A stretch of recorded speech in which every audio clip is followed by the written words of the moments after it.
বৃষ্টির মধ্যে শাহবাগে শিক্ষার্থীদের অবস্থান, ক্যাম্পাসে বিক্ষোভ সমাবেশ, কোটা আন্দোলন রাজনৈতিক ষড়যন্ত্র রয়েছে মন্তব্য আইনমন্ত্রীর। মুষলধারার বৃষ্টিতে পানির নিচে বেশিরভাগ সড়ক, রাজধানী জুড়ে জলাবদ্ধতা, যান চলাচল ব্যাহত। বন্যা পরিস্থিতির অবনতিতে দুর্ভোগে বানভাসীরা। বৃষ্টি বন্যার আন্দোলনের অজুহাতে কাঁচা বাজারে নিত্যপণ্যের দাম আকাশ ছোঁয়া, নাগালের বাইরে সবজি, মাছ, মাংস, ডিমের দাম। এবং খালেদা জিয়াকে যে কোনো মূল্যে মুক্ত করার ঘোষণা বিএনপি নেতাকর্মীদের। গণতন্ত্র রক্ষার লড়াই ঐক্যবদ্ধ হওয়ার আহ্বান আমির খসরুর।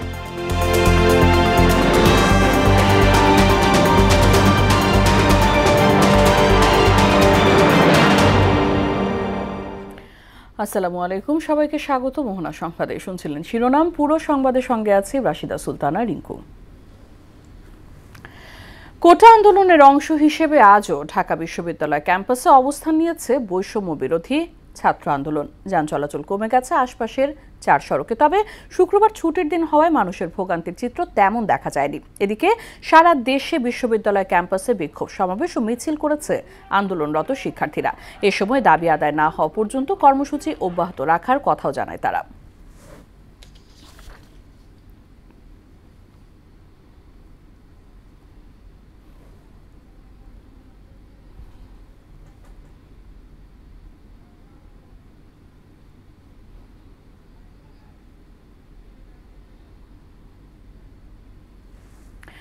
ঢাকা বিশ্ববিদ্যালয় এলাকায় আছেন সহকর্মী ইমার আসাদ। আসাদ, কোটা বিরোধীদের আজকের অবস্থান কেমন দেখতে পাচ্ছেন, আর সেখানে আইন শৃঙ্খলা বাহিনীর উপস্থিতি আছে কিনা?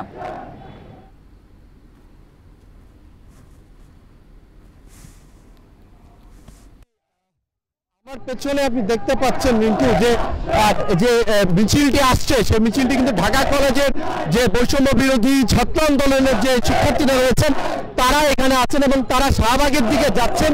আমরা এখন তাদের একজন সমন্বয়কের সঙ্গে কথা বলতে হবে, তার কাছে জানতে চাইবো যে আসলে আজকে তাদের কর্মসূচিটা কি।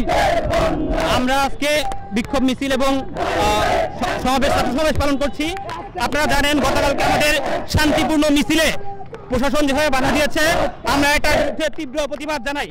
কুমিল্লায় আমার ভাইয়েরা, আমার সহযোদ্ধারা তাদের রক্ত ঝরিয়েছে। আমরা দাবি করছি অনতিবিলম্বে জড়িতদেরকে বিচারের আওতায় আনতে হবে। আমরা তার প্রতিবাদে আজকে এখানে বিক্ষোভ মিছিল এবং সমাবেশ করছি। জি রিঙ্কু, আপনি শুনছিলেন যে ওনারা বলছেন যে গতকাল কুমিল্লা বিশ্ববিদ্যালয় সহ বিভিন্ন বিশ্ববিদ্যালয় ক্যাম্পাসে বৈষম্য বিরোধী ছাত্র আন্দোলনের যারা আন্দোলন করছিলেন তাদের যে শান্তিপূর্ণ সমাবেশ, তারা বলছেন সেখানে পুলিশি হামলায় যে আহতের ঘটনা ঘটেছে সেটার নিন্দা জানিয়ে কিন্তু তারা আজকে বিক্ষোভ সমাবেশ করছেন। এবং তারা এখন যাদের ক্যাম্পাসে তাদের সমাবেশ এবং বিক্ষোভ মিছিল হওয়ার কথা থাকলেও তারা কিন্তু আমরা এখন দেখতে পাচ্ছি যে ক্যাম্পাস ছাড়িয়ে কিন্তু তারা শাহবাগের দিকে যাচ্ছেন এবং বিপুল পরিমাণ পুলিশ কিন্তু এখানে মোতায়েন রয়েছে। সেটাও আমরা দেখানোর চেষ্টা করছি আপনাকে। শাহবাগের দিকে কিন্তু বিপুল পরিমাণ পুলিশ কিন্তু মোতায়েন রয়েছে এবং আগে থেকে আরও বেশ কয়েকটি স্থান থেকে কিন্তু কয়েকটা এই যে 15 থেকে 20 মিনিটের মধ্যে কিন্তু শিক্ষার্থীরা এসে জড়ো হয়েছেন। আপনি দেখতে পাচ্ছেন সেখানে পতাকা উঠছে, আপনি দেখতে পাচ্ছেন সেখানে শিক্ষার্থীরা জড়ো হয়েছে, আপনি দেখতে পাচ্ছেন সেখান থেকে স্লোগান দেওয়া হচ্ছে। আবার আমাদের ঠিক পেছনে আপনি দেখতে পাচ্ছেন যে ঢাকা কলেজ থেকে আরেকটি মিছিল আসলে বিপুল পরিমাণ শিক্ষার্থীদেরকে নিয়ে সেটি শাহবাগের দিকে যাচ্ছে। সুতরাং এখন যেদিকে যাচ্ছে হয়তো সন্ধ্যা পর্যন্ত, আমরা যতটুকু জানতে পেরেছি সন্ধ্যা পর্যন্ত এখানে সমাবেশ করবেন শিক্ষার্থীরা, বিক্ষোভ সমাবেশ চলবে এবং এখান থেকে পরবর্তী কর্মসূচি ঘোষণা তারা দেবেন। এবং এটির কারণ শুধু একটি কারণ যে গতকাল যে পুলিশি হামলার প্রতিবাদেই তারা এই সমাবেশ করছেন। রিঙ্কু, আমার কাছে শাহবাগের মোড় থেকে এই ছিল সবশেষ। অসংখ্য ধন্যবাদ আসাদ আপনাকে। আমরা আবার ফিরে আসবো আপনার কাছে। কোটা আন্দোলনকারীদের রাস্তায় না থেকে পড়ার টেবিলে ফিরে যাওয়ার আহ্বান জানিয়েছেন আইনমন্ত্রী আনিসুল হক। তার পরামর্শ আগামী 7 আগস্ট সুপ্রিম কোর্টে বক্তব্য উপস্থাপনের। ব্রাহ্মণবাড়িয়ার কসবায় এক অনুষ্ঠানে আইনমন্ত্রী আরও বলেন, বর্তমান পরিস্থিতিতে কোটা আন্দোলন আর কোনো যৌক্তিকতা নেই। জিয়া এরশাদ শাসন আমলে রাজাকার আলবদরদের মন্ত্রী বানিয়ে আইনের শাসন বিনষ্ট করা হয়েছিল উল্লেখ করে কোটা আন্দোলনকে তারই ফল বলে মন্তব্য করেন তিনি।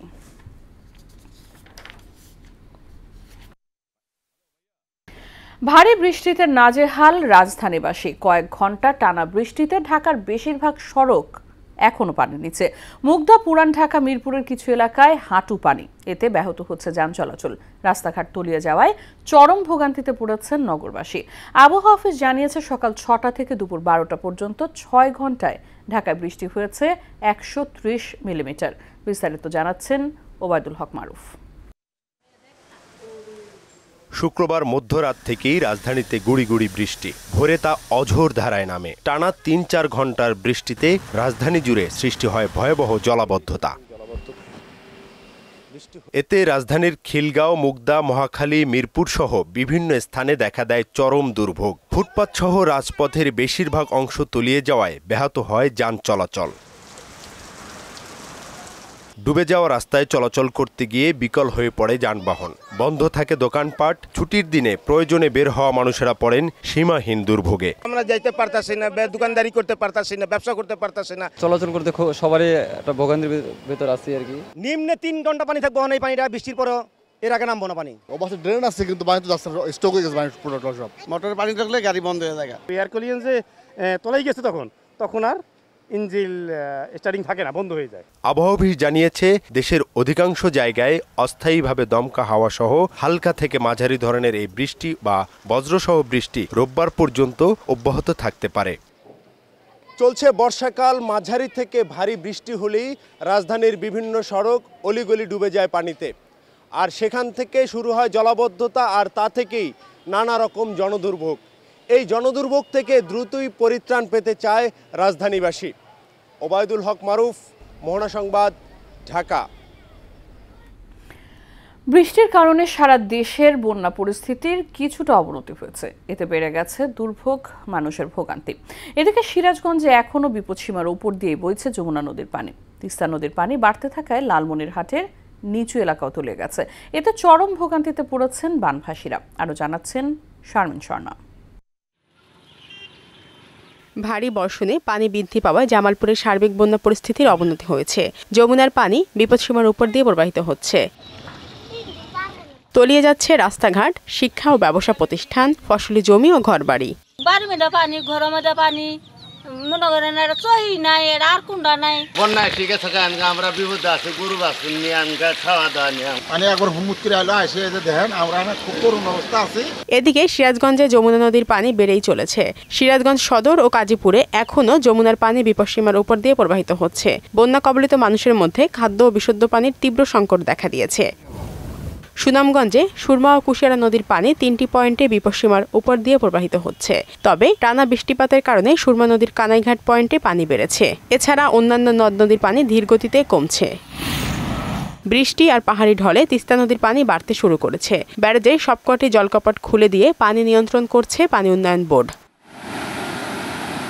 শারমিন স্বর্ণা, মোহনা সংবাদ। এবার বন্যা পরিস্থিতির সবশেষ খবর জানাতে সুনামগঞ্জ থেকে সরাসরি যোগ দিচ্ছেন সহকর্মী কুলেন্দু শেখর দাস। যে শেখর, টানা বৃষ্টিতে কমতে থাকা নদ নদীর পানির অবস্থা এখন কেমন দেখছেন, আর কি বলছে পানি উন্নয়ন বোর্ড?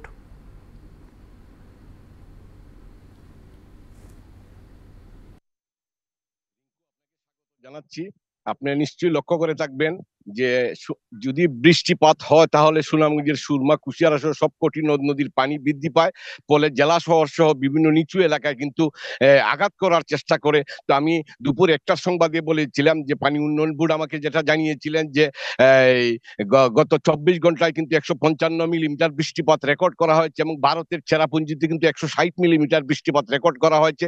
এবং সুনামগঞ্জের সুরমা নদীর পানি দেখো সকাল 9টায় ছিল 30 সেন্টিমিটার বিপদসীমার উপর দিয়ে, এখন কিন্তু তা কমে 14 সেন্টিমিটার বিপদসীমার উপর দিয়ে প্রবাহিত হচ্ছে। তো এই মুহূর্তে আমি দাঁড়িয়েছি সুনামগঞ্জ টু ইসলামপুর রাস্তায়।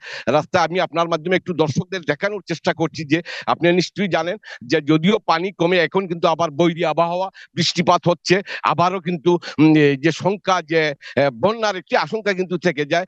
গত জুন মাস থেকে আজকে পর্যন্ত 1 মাসের ভিতরে কিন্তু এক মাসের ভিতরে কিন্তু 3 দফা বন্যার মুখোমুখি হচ্ছে আমাদের এই সুনামগঞ্জের মানুষ।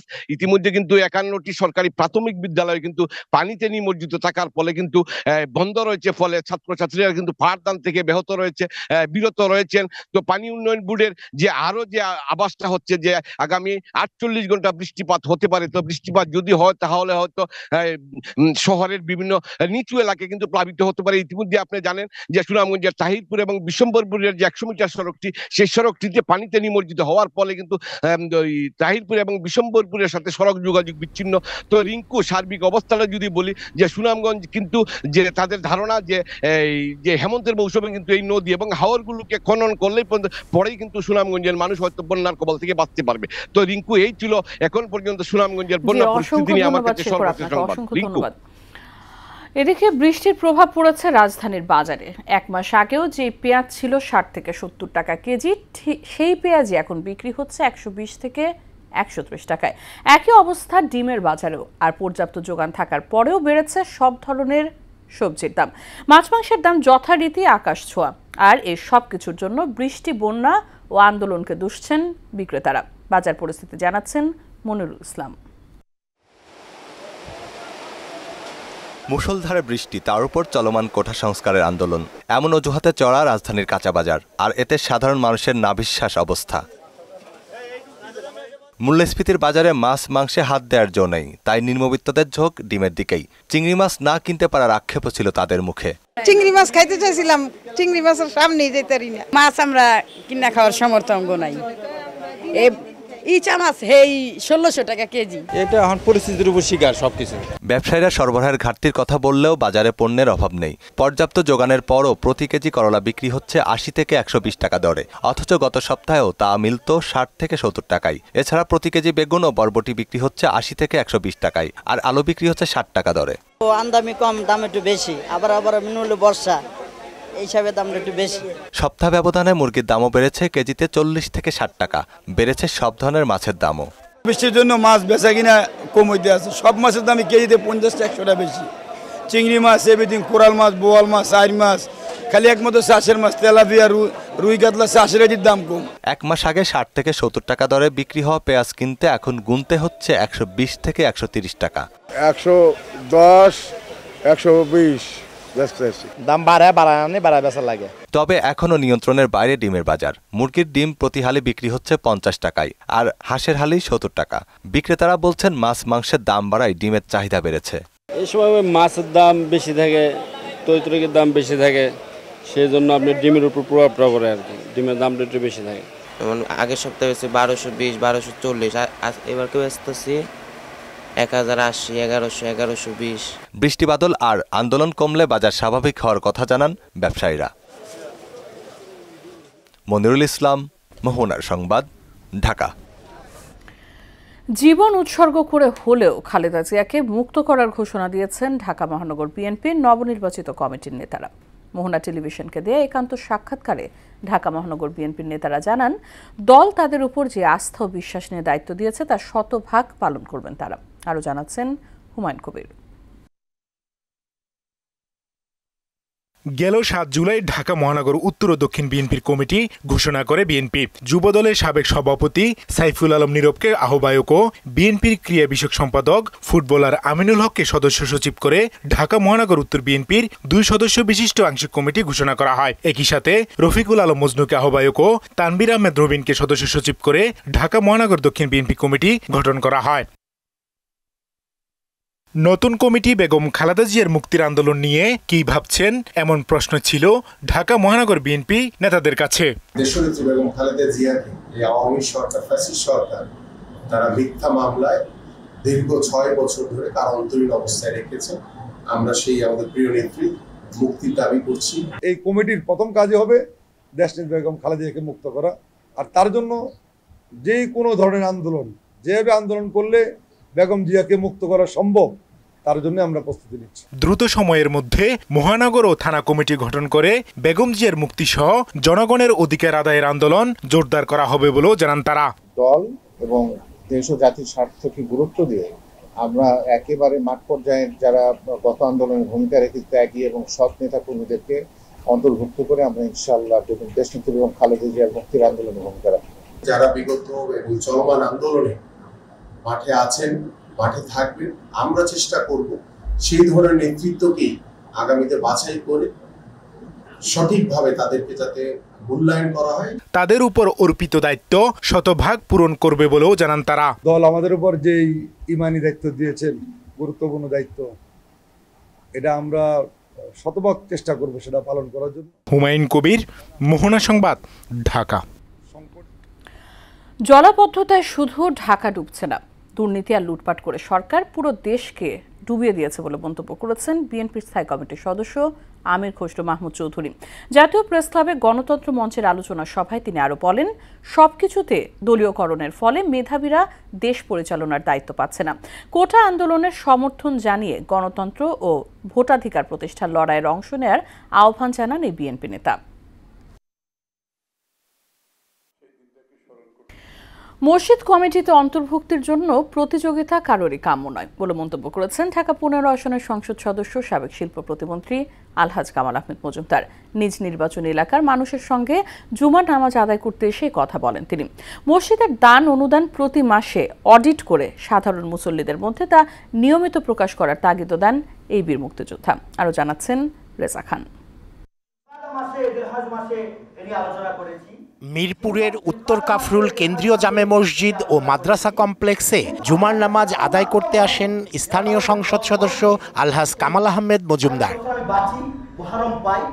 এতে সভাপতি সহ অন্যরা মসজিদ ও মাদ্রাসা কমিটি গঠন করা সহ বিভিন্ন বিষয়ে সংসদ সদস্যকে অবহিত করেন।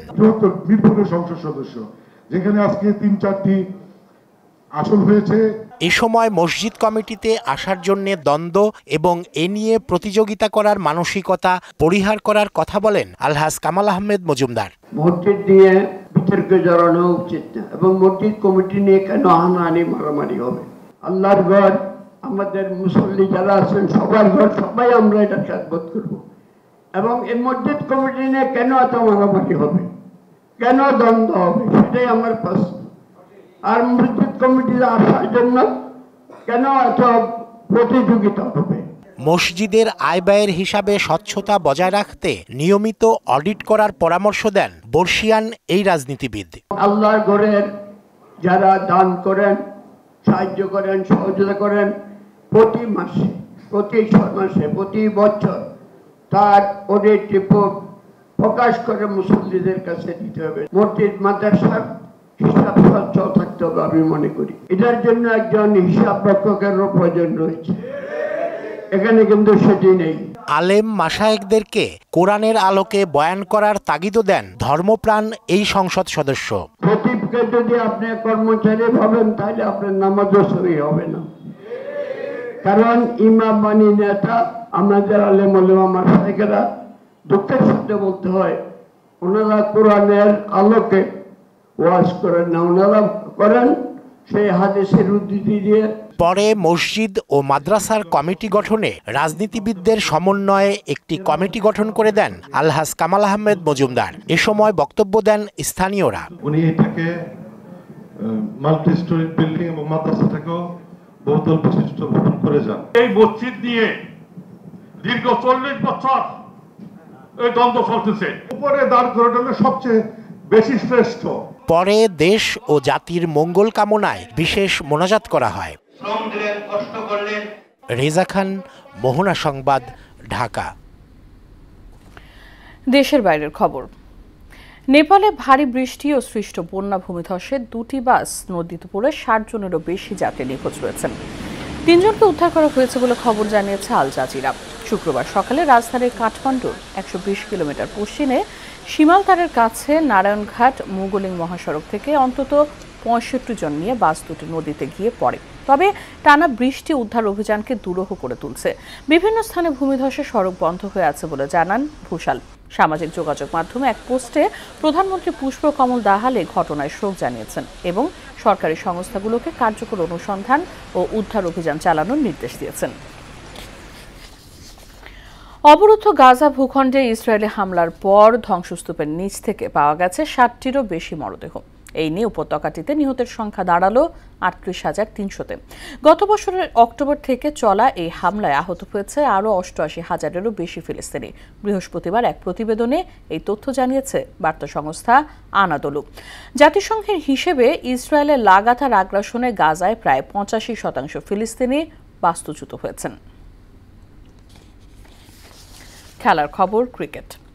এক বছর পর বাংলাদেশ নারী দলে ফিরে দারুণ খুশি পেসার জাহানারা আলম। সবশেষ জাতীয় দলে খেলেছেন 2023 সালের 12 মে। টি-20 বিশ্বকাপে বাজে পারফরমেন্সের কারণে লম্বা সময় ধরে ছিলেন জাতীয় দলের বাইরে। ফেরার পর জানালেন দলের হয়ে নিজের সেরাটা দিতে চান তিনি। এশিয়া কাপে বাংলাদেশের হয়ে তার ভালো কিছু করার আশাবাদও জানান জাহানারা। বাংলাদেশ নারী দলের সবথেকে গতিময় পেস বোলার বলা হয় জাহানারা আলমকে। শেষ করব সংবাদ, তবে যাবার আগে শিরোনামগুলো আরও একবার।